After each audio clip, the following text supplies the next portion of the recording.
Welcome back to AK TV வழங்கும் நீயா நானா நிகழ்ச்சிக்கு நான் உங்களை வரவேற்பதில் ரொம்ப ரொம்ப மகிழ்ச்சி அடைகிறேன். சரி வாங்க இப்ப நம்ம நிகழ்ச்சிக்குள்ள போலாம். இப்ப பாத்தீங்கன்னா 90 கிட்ஸோட வாழ்க்கை முறை சந்தோஷமா இல்ல 2K கிட்ஸ் வாழ்க்கை முறை சந்தோஷமா அப்படின்ற தலைப்புல நம்ம விவாதிக்கலாம். ஓகே, பார்த்தாலே இவங்களே தெரியுது ரொம்ப எங்க இருக்காங்க. கண்டிப்பா 2K கிட்ஸ் நம்ம இவங்கிட்ட இருந்தே ஸ்டார்ட் பண்ணலாம். ஓகேங்க, நீங்க என்ன நினைக்கிறீங்க? 90 கிட்ஸோட வாழ்க்கை சந்தோஷமா இருக்கா இல்ல உங்க வாழ்க்கை தான் சந்தோஷமா இருக்கா? கொஞ்சம் நீங்க சொல்லுங்க பாக்கலாம். இதுல என்னங்க சந்தேகம்? எங்க 2K கிட்ஸ் வாழ்க்கை தான் ரொம்ப சந்தோஷமான வாழ்க்கை. எக்ஸ்கியூஸ் மீ, உங்க பேர் என்னன்னு சொல்லுங்க. நீங்க எதை வச்சு சந்தோஷமா இருக்கீங்கன்னு சொல்லுங்க பாக்கலாம். மேடம், என் பேர் திவ்யா மேடம். ஓகே சொல்லுங்க.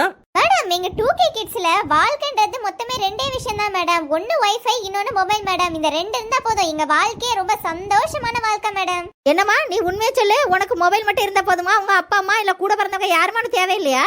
நான் உங்ககிட்ட சொன்னேன்னா எங்க அம்மா அப்பா எனக்கு தேவையில்லைன்னு. எங்க அப்பா அம்மாவும் எங்களுக்கு தேவைதாங்க. ஆனா மொபைல் வந்து ரொம்ப முக்கியம். மொபைல் இல்லைன்னா எங்களால சுத்தமா இருக்கவே முடியாது. ஓகே திவ்யா, கோபப்படாதீங்க, கொஞ்சம் பொறுமையா இருங்க. என்னம்மா, போன் இல்லைன்னா வாழவே முடியாதா? நாங்களும் அந்த காலத்துல வாழல. உங்களுக்கு அந்த காலத்துல போன் இல்லங்க. நீங்க மட்டும் எங்க காலத்துல இருந்தீங்கன்னா கண்டிப்பா எங்களை விட நீங்க அதிகமாவே போனை யூஸ் பண்ணிருப்பீங்க. ஏமா நாங்கெல்லாம் இந்த அளவுக்குலாம் யூஸ் பண்ண மாட்டோமா? ஏதோ தேவைக்கு மட்டும் யூஸ் பண்ணிட்டு அப்படியே விட்டுருவோம். எங்களுக்கு வயக்காட்டுல எல்லாம் 1000 வேலை இருக்குல்லம்மா. சார், வயக்காட்டுல வேலை இருக்குன்னு சொல்றீங்களே, ஒரு 6 மணி வரைக்கும் வேலை செய்வீங்களா? அதுக்கப்புறம் ஃப்ரீயா தானே இருப்பீங்க. உங்ககிட்ட மொபைல் இருந்துச்சுன்னா கண்டிப்பா நீங்க மொபைல் தானே சார் பாத்திருப்பீங்க. ஆமா சார், அந்த பையன் கேக்குறது நியாயம் தானே. உங்க காலத்துல எல்லாம் மொபைல் இருந்தா நீங்க யூஸ் பண்ணாம இருந்திருப்பீங்களா சார்? மேடம், நீங்க சொல்றது சரிதான் மேடம். நாங்க கண்டிப்பா எங்க காலத்துல மொபைல் இருந்தா நாங்க யூஸ் பண்ணிருப்போம். எப்படி யூஸ் பண்ணிருப்போம் மேடம்? நாங்க எல்லா வேலையும் முடிச்சிட்டு அப்பா அம்மாக்கெல்லாம் ஹெல்ப் பண்ணிட்டு படிப்பெல்லாம் முடிச்சிட்டு அதுக்கப்புறம் தான் மேடம் நாங்க போனை யூஸ் பண்ணுவோம். ஆனா இப்போ உள்ள பிள்ளைங்கள பாருங்களா, போனை யூஸ் பண்ணிட்டு அதுக்கப்புறம் டைம் இருந்தா படிக்கிறாங்க. உங்களுக்கு பாக்குறதுக்கு தான் நாங்க போனை நோண்டிட்டு இருக்கிற மாதிரி தெரியும். ஆனா இப்ப உள்ள காலத்துல எல்லாம் முக்காவாசி படிக்கிறதே போன்ல தாங்க படிச்சுட்டு இருக்கோம். சரிதாங்க, நீங்க சொல்றது 100க்கு 100 சரிதான். இப்ப உள்ள பிள்ளை எல்லாம் படிப்பு எல்லாமே போன்ல தான் பண்றாங்க. ஓகே, ஆனா இருந்தாலும் அவங்க மார்க் ஏன் கம்மியா வாங்குறாங்க சொல்லுங்க. மேடம், இப்ப சிலபஸ் அதிகமாயிடுச்சு மேடம். எவ்வளவுதான் படிக்க முடியும் நீங்களே சொல்லுங்க.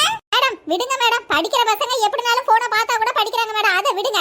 ஆனா பாருங்களேன், இப்போ உள்ள பிள்ளைல விருந்தாட்கள் வந்தா கூட ஏதாவது கண்டுக்கிறாங்களான்னு பாருங்க. அவங்க பாட்டுக்கு ஒவ்வொரு மூலைக்கும் ஒவ்வொரு போனை எடுத்துட்டு ஒவ்வொரு ரூம்ல போய் ஹாயா உட்காந்துட்டு ஏசி போட்டு உட்காந்துட்டு இருக்காங்க மேடம். ஆனா நம்மளாம் அப்படியே மேடம் அந்த காலத்துல இருந்தோம். பெரியப்பா சித்தப்பா யாராவது வீட்டுல வந்தா கூட வாங்க வாங்கன்னு எவ்வளவு உபசரிக்கிறோம். அவங்களுக்கு பக்கத்துல இருந்து தேவையானதெல்லாம் கொடுக்குறோம், அவங்க கூடவே இருக்கிறோம். இப்போ உள்ள பிள்ளைங்கள மாதிரியா? கரெக்டான பாயிண்ட் சொன்னீங்க. உங்க பேர் என்னங்க? என் பேர் கலா மேடம். ஆமா மிஸ்ஸஸ் கலா, நீங்க சொன்னீங்க பாருங்க, 100க்கு 100 உண்மை. இப்போ உள்ள பிள்ளைங்க வீட்டுக்கு சொந்தக்காரங்க யாராவது வந்தா கூட இருங்கம்மா அந்த ஒரு கேம் முடிச்சிட்டு வருவேன்னு சொல்லுவாங்க. அதுக்குள்ள சொந்தக்காரங்களே வீட்டை விட்டு வெளியில போயிருவாங்க. இப்படி இருக்குங்க நம்ம நிலைமை. மேடம், வேற ஒண்ணும் இல்ல மேடம். கடைசி லெவல் கேம் விளையாடிட்டு இருக்கும்போது வா வான்னு கூப்பிட்டானா எப்படி இருக்கும் மேடம்? அவுட் ஆயிட்டா உங்க மனசு கேக்குமா மேடம்? சொல்லுங்க மேடம். மனசு கேட்காதுதாப்பா. நீ சொல்றது பார்க்கும்போதும் உன் சைடுல இருந்து நியாயமா தான் படுது. மேடம், இவ்ளோ பேசுறாங்களே அந்த ஆப்போசிட் டீம். மேடம், உண்மையை சொல்லணும்னா நாங்க தான் மேடம் சொந்தக்காரங்களை கவனிக்கிறோம். சொந்தக்காரங்க வந்த உடனே எங்களை கூப்பிட்டு ஏய் போய் தண்ணி எடுத்துட்டு வா, உங்களுக்கு ஏய் போய் காஃபி எடுத்துட்டு வா, இதே சொல்லி எங்களை தான் மேடம் நல்ல வேலை வாங்குறாங்க. என்னம்மா காலையில இருந்து நைட் வரை நாங்க தான் வேலை செய்யறோம். எந்த சொந்தக்கார ஆளுக்கு வந்தா யாருமா நீங்களே யாராவது உட்காந்து பேசுறீங்களா? நாங்க தான் பேசுறோம். என்ன தண்ணி எடுத்துட்டு வந்தா நீங்க குறைஞ்சாவ போறீங்க? காபி கூட நாங்க போட்டு வைக்கிறோம், அதை கூட எடுத்துட்டு வரதுக்குள்ள உங்களுக்கு வலிக்குது போல. ஓகே, இப்ப காஃபின்னு தான் சரி, நமக்கு சாப்பாடு ஞாபகம் வருது. ஆமா, சாப்பாடை பத்தி நீங்க என்ன நினைக்கிறீங்க 2K கிட்ஸ்? என்ன மேடம், சாப்பாடுனாலே இன்னைக்கு ஃபாஸ்ட் ஃபுட் தான் மேடம்.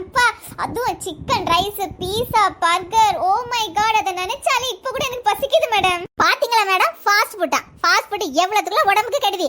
இப்படி சும்மா கண்ட கண்டதா திங்க வேண்டியது, அப்புறம் கண்ட கண்ட நோய் வரும். ஏன் அந்த காலத்துல இருந்தவங்களுக்கு நோயே வரலையா? ஏமா நீ சொன்ன மாதிரிதாம்மா, அந்த காலத்துல எல்லாம் நோயெல்லாம் இருக்கதான் செஞ்சுச்சுமா.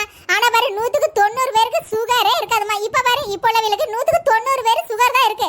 10 பேர் தான் சுகர் இல்ல. காரணம் நம்ம சாப்பிடுற சாப்பாடுமா. எல்லாம் நீங்க சொல்றீங்களே ஃபாஸ்ட் ஃபுட், அதனால வர பிரச்சனை. சூப்பருங்க மிஸ்ஸஸ் கலா, ரொம்ப சூப்பரா பேசுனீங்க. மேடம், அந்த காலத்துல பாத்தீங்கன்னா நாங்கெல்லாம் ராகி கூழ குடிச்சிட்டு தான் மேடம் காலையில போயிட்டு மத்தியானம் வருவோம். பசி நல்லா தாங்க மேடம், வயிறே பசிக்காது. ஆனா இப்போ உள்ள பிள்ளைல பாருங்களா, ஒரு தோசை இல்லைன்னா 2 தோசை சாப்பிட்டுட்டு ஓடுறது ஸ்கூலுக்கு. அதுக்கப்புறம் கொஞ்ச நேரம் கழிச்சு வயிறு பசி எடுத்தோன்னே ஸ்நாக்ஸ் சாப்பிடுறது. பிறகு எப்படி மேடம் அவங்களுக்கு பலன் இருக்கும் சொல்லுங்க? ஏங்க அதுக்காக நாங்க இந்த காலத்துல போய் இந்த கூழும் கஞ்சியும் குடிச்சிட்டு இருக்க முடியுமாங்க? அதான் நாங்க தோசை இட்லி எல்லாம் சாப்பிட்டு இருக்கோம்ல. நீங்க சாப்பிடுங்க தம்பி, நாங்க ஒண்ணு சாப்பிட வேணாம்னு சொல்லல தம்பி. நீங்க சாப்பிட்டு 2 இட்லி சாப்பிட்டீங்கல்ல, அதுல ஏன் கூட 2 இட்லி சாப்பிட்டீங்கன்னா எவ்வளவு ஸ்ட்ரென்த்தா இருக்கும் தம்பி. அப்படினால தம்பி உங்களுக்கு நல்ல ஸ்ட்ரென்த் கிடைக்கும். சொல்லுங்க. என்னம்மா அவங்க சொன்ன மாதிரி இட்லி நீங்க சாப்பிடுறீங்களாமா? அவர் கூட 2 இட்லி சாப்பிட்டீங்கன்னா உங்களுக்கு கொஞ்சம் பசி அடங்கும். அந்த ஸ்நாக்ஸ் சாப்பிட வேண்டிய தேவையில்ல. இப்ப ஸ்நாக்ஸ் சாப்பிடறதுனால உங்க வயிறு கெட்டு போகுதா இல்லையா? மேடம், அதெல்லாம் எங்க வயிறு ஒண்ணு கெட்டு போல மேடம். நாங்களே இப்ப நல்லா தான் இருக்கோம். ஏமா இப்ப நல்லா இருக்கீங்கம்மா. இந்த வயசுல ஒண்ணும் தெரியாது, அப்புறம் 40 வயசுக்கு மேலதான் எல்லாம் தெரியும். அதெல்லாம் அப்புறம் பாத்துக்கலாங்க. இப்போதைக்கு எங்க வாய்க்கு ருசி என்ன இருக்கோ நாங்க அதை தான் சாப்பிடுவோம். பாத்தீங்களா மேடம் எப்படி பேசுறாங்கன்னு? மேடம், நாங்க நல்லது சொன்னா இப்படிதான் மேடம் ஒத்துக்கிறதே இல்ல. இப்ப பாருங்களேன், சின்ன வயசுல இருந்து கேன்சர்லாம் வருதா இல்லையா மேடம்? ஆமா ஆமாங்க கண்டிப்பா நீங்க சொல்றது 100% உண்மைதாங்க. சின்ன வயசுல இருந்து இப்ப பாத்தீங்கன்னா கேன்சர் ரொம்ப அதிகமா இருக்குது. மேடம் கேன்சர் ஏன் மேடம் வருது? இந்த ஸ்நாக்ஸ்னு ஒண்ணு சொல்றாங்களே இதெல்லாம் மேடம் பழைய எண்ணெயிலே பொரிச்சு விக்கிறா. அத மட்டும் நல்லா ருசியா இருக்குன்னு சாப்பிடுவாங்க பாத்துருங்க.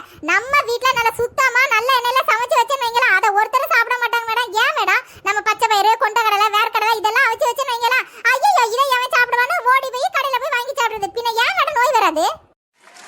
மக்களே கலாக்க சொன்ன ரீசன் கரெக்டா இல்லையான்னு நீங்க கமெண்ட்ஸ்ல சொல்லுங்க ஃப்ரெண்ட்ஸ். ஹாய் மக்களே, இந்த நீயா நானாவுடைய தொடர்ச்சியை நம்ம அடுத்த வீடியோல பார்க்கலாம்.